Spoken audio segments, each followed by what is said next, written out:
Questa di Marinella è la storia vera che scivolò nel fiume a primavera,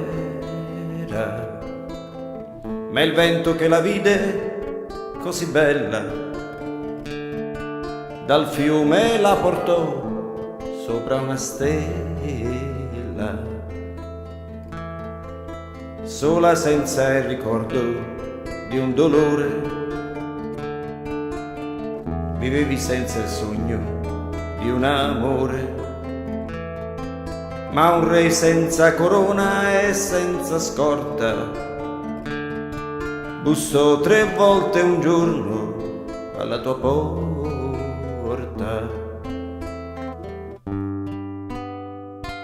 Bianco come la luna il suo cappello,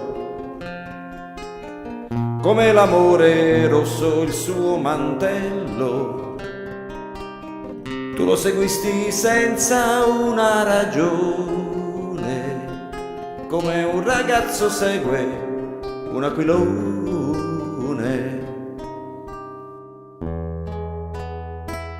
E c'era il sole e avevi gli occhi belli, lui ti baciò le labbra e i capelli, c'era la luna e avevi gli occhi stanchi, lui pose le sue mani sui tuoi fianchi. Furono baci, furono sorrisi, poi furono soltanto i fiordalisi che videro con gli occhi delle stelle fremere al vento ai baci la tua pelle. Dicono poi che mentre ritornavi nel fiume chissà come scivolavi,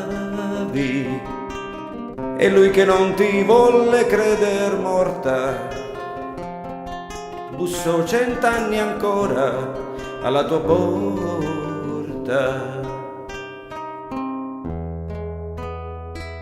Questa è la tua canzone, Marinella,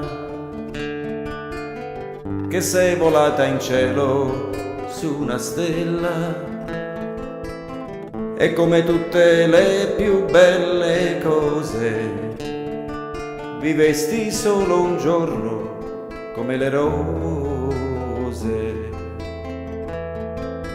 e come tutte le più belle cose vivesti solo un giorno come le rose.